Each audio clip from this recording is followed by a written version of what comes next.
Can I interest you in one of our artificial friends? Yes, I'd love to take a look at some of your android models. Maybe one with tendencies towards religious zealotry, or maybe some environmental activism. It's for my daughter. Oh, great. You mean like awareness of the environment? No, I was thinking more like eco-terrorism, one that's not afraid to blow some stuff up. Hi, I'm Michael Everts, and you're watching Fit to be Read. Today I will be reviewing Kazuo Ishiguro's Klara and the Sun. This will be spoiler-free. This is Ishiguro's first novel since winning the Nobel Prize for Literature. Does it live up to the hype? Right away we're introduced to Klara. She's the narrator of the story. She's an artificial intelligence, or an artificial friend. She interacts with other AIs around her in a store. This store sells artificial friends. It appears the most common consumers are families that are seeking an artificial companion for their children. Klara's worldview begins to form as a result of her observations looking out the store window, her interactions with the store manager, and interactions with customers. Klara is eventually chosen by Josie, a teenage girl, who seems to have immediately bonded with Klara. We later find out Josie is seriously ill, and much of the story alternates between Klara's reaction to Josie's illness, Klara developing relationship and interactions with Josie and the people in Josie's life, how those people deal with Josie's illness, and Klara's relationship to the sun.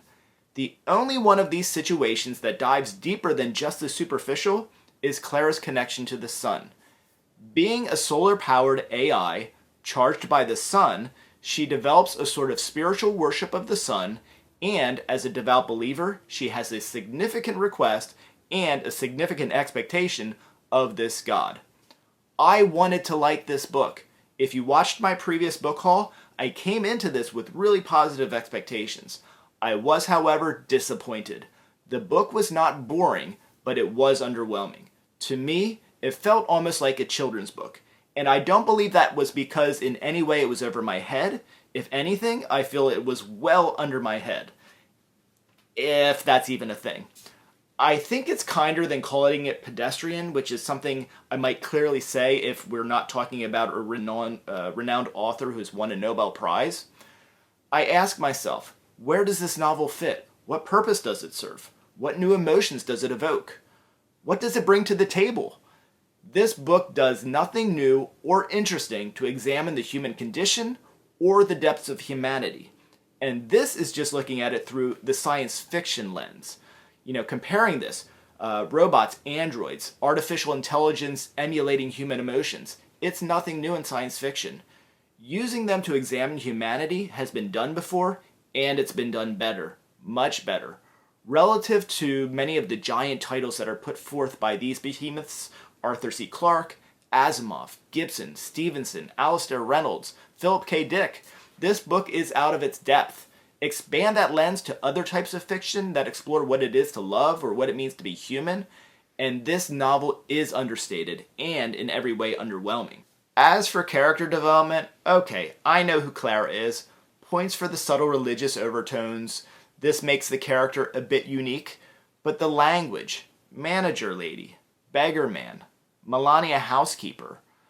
I get that this is meant to remind us that she's not a human, but is she an evolved intelligence in every way except when it comes to using proper articles or learning people's names? Josie, her teenager. I really don't know who she is. I don't know what makes her appealing.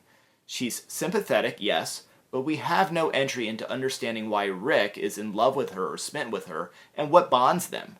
Rick, who has this unspoken plan or arrangement with Josie, seems to be down to earth, but the entire basis of the relationship, shown to us, seems to hover around their ability to finish each other's sentences.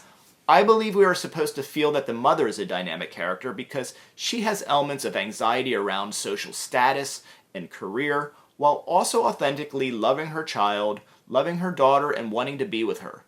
There is clearly some level of psychosis that centers around a previous loss in her life and the unusual and complicated manner in how she plans to deal with potential further tragedy. Unfortunately, it's just not that interesting, and it's not original. This has been done before. The movie AI, an okay flick, this is based loosely off of Brian Aldiss' Super Toys Last All Summer Long, explored this territory, and it did so more convincingly. I truly believe there is an audience for any book, and the praise this book has received is hard to swallow, but reminds me of this reality. I don't write on Goodreads, but if I did, this book would clearly be a strict 1 out of 5 stars for me. I suspect if the author was a name other than Ishiguro, a name nobody knew, that ranking would probably hold steady at 1 star. I do believe in trying to find the positive, and to end on that note, I will acknowledge that the moments where Klara is speaking of, about, or to the sun are occasionally pleasing.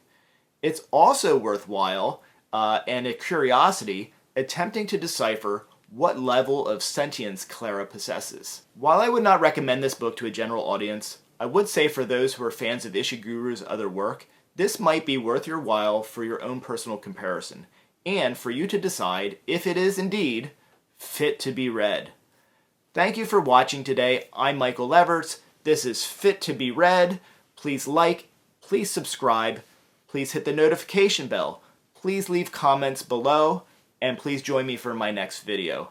Thank you.